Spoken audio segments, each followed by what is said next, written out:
SAW pernah bersabda, gak boleh kita iri ataupun cemburu kecuali kepada dua orang ini.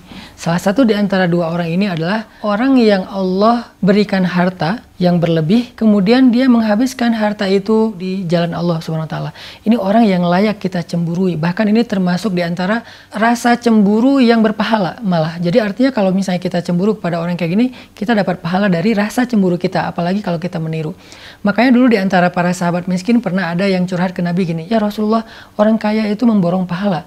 Kata Nabi, "Kaifa dzalik?" Gimana maksudnya? Kalau kami sholat, mereka sholat. Kalau kami puasa, mereka puasa. Kalau kami zikir, mereka zikir. Kalau kami baca Quran, mereka baca Quran.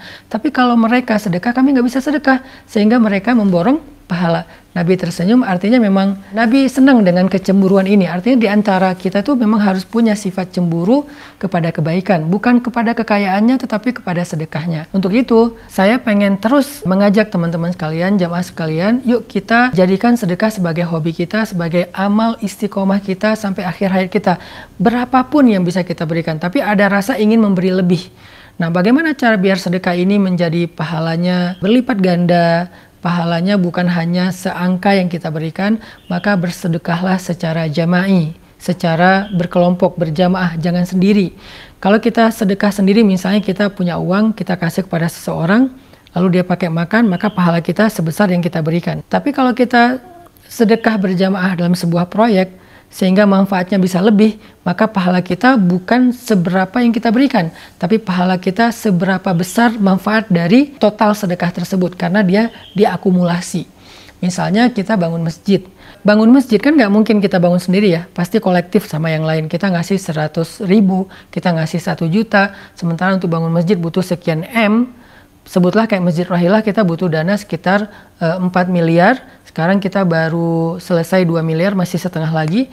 Maka uang kita tuh cuma 1 juta, tapi kebutuhan dananya tuh 4 miliar. Ketika dikolektifkan mencapai angka 4 miliar, insya Allah 4 miliar itu akan menjadi sebuah masjid yang layak, masjid yang luas, masjid yang menampung 1000 jamaah setiap hari, yang di dalamnya dipakai amal soleh mulai dari sholat, ibadah, Quran, ta'lim, ilmu, dakwah, dan banyak lagi kebaikan yang lain. Kita tuh dapat pahala kolektif, teman-teman. Itulah bedanya beramal sendiri dengan beramal berjamaah. Sama kayak sholat sendiri dengan sholat jamaah. Sholat sendiri dapat 1 pahala, sholat jamaah dapat 27 pahala. Begitu juga sedekah. Kalau kita sedekah sendiri, uang kita kasih kepada orang yang membutuhkan, baik. Dan kita dapat pahala dari sedekah itu. Tapi kalau kita sedekah berjamaah untuk sebuah proyek, baik itu membangun masjid, membangun sekolah, menyantuni anak yatim atau orang miskin, tapi sifatnya jamaah, kita dapat pahala dari kebermanfaatan yang lebih besar itu secara kolektif. Maka ayo kita sama-sama terlibat dalam proyek langit membangun Masjid Rohilah atau Masjid Pemuda yang ada di pesantren.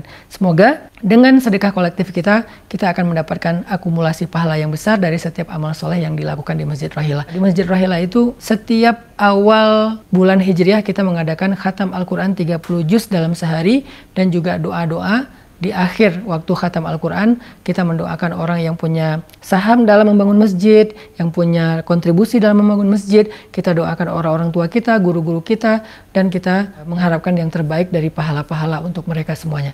Sehingga membangun Masjid Rohilah bukan sekedar membangun fisik, tetapi membangun rumah kita di surga insya Allah. Barakallahu fikum.